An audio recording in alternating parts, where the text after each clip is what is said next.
अब हमारे जो न्यूज़ चैनल हैं ये हमारे ऑफिशियल रिप्रेजेंटेटिव हैं कलयुग के। गीता में लिखा हुआ है क्रोध मत करो विवेक नष्ट हो जाता है। एंकरों ने समझ लिया, अरे अच्छा, क्रोध करने से विवेक नष्ट हो जाता है, अब मैं चिल्लाऊंगा दिन रात बैठ के। तो वो गीता को प्रूव कर रहे हैं, हाँ गीता में तो सही लिखा हुआ है, जब मैं क्रोध करता हूं तो विवेक नष्ट हो जाता है, फैक्ट्स नष्ट हो जाते हैं, लॉजिक नष्ट हो जाते हैं।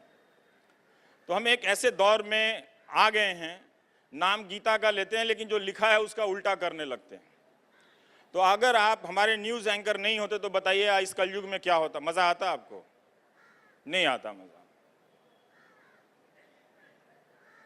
पत्रकारिता के नाम पे जो कुतर्क फैलाए जा रहे हैं और आपको लगता है, वो कहता है आपको कि लीथल, लाइट स्पीड, ये सब वर्ड यूज़ करता है कि आपको एम्पावर कर रहा है। दरअसल वो आपको एम्पावर नहीं कर रहा, वो आपको आपकी सिटीजनरी से, सिटीजनशिप से, आपके नागरिकता के बोध से अलग कर रहा है। आप सिर्फ एक नंबर वाले नागरिक हैं, आप राइट्स वाले नागरिक नहीं हैं, आपका कोई राइट नहीं है।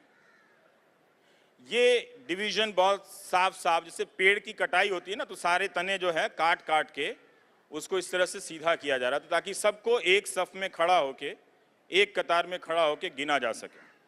तो ये हमारे न्यूज़ चैनल वाले कर रहे हैं। इतना गुस्सा है, ये जो हिस्टोरियन पड़ोस वाले होते हैं, तो मैं गूगल कर रहा था तो उसने लिखा था कि एक सर के 10 करोड़ मिलेंगे, दे देंगे। किसी ने कहा कि दीपिका का कोई सर काट के ले आएगा 10 करोड़ दे देंगे, और वो टीवी पे चल रहा है।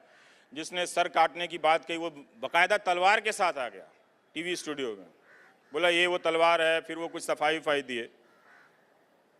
तो मैं सोच रहा था कि अगर रावण जी होते तो कहते काटते रहो मेरा सर, जितना काटना है उतना 200-400 करोड़ तो मैं यहीं कमा के चला जाऊंगा।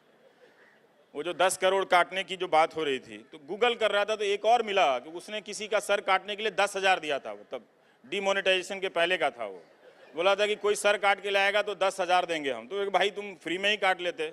वैसे एक एमपी ने कहा कि जो हमारे नेता की आलोचना करेगा उसकी मैं जुबान और सर काट लूंगा।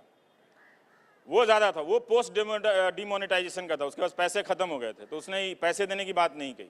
उसने कहा हम सीधा सर काट लेंगे और जुबान काट लेंगे। ये हमारे कलयुग जिसको हम डेमोक्रेटिक सेटअप में देखते हैं, उसको ठीक से देखिए कि हो क्या रहा है। आप एक सिटीजन के रूप में अपने बोलने और सोचने और अपनी बात को अलग अलग कलाओं के माध्यम में दर्शाने के लिए जब आप आगे आते हैं तो कितनी मुश्किलें खड़ी हो जाती हैं, कितनी सेनाएं आ जाती हैं, कितने टेलीविज़न एंकर आ जाते हैं और सब आपको घेर लेते हैं। जैसे आज की रात भारत की जो महान संस्कृति है वो अगर ना बचाई गई तो कुछ नहीं बचेगा। हम सब कब सुबह उठेंगे तो शायद कहीं हम चीन में ना उठ जाएं अचानक, हमारे अंदर से भारतीयता तो समाप्त हो गई, कल एंकर ने बचाया नहीं। तो ये ध्यान में रखिएगा कि हमारे ही समय में देखते देखते सर काटने की बात करने वालों को टीवी स्टूडियो में बिठाया गया।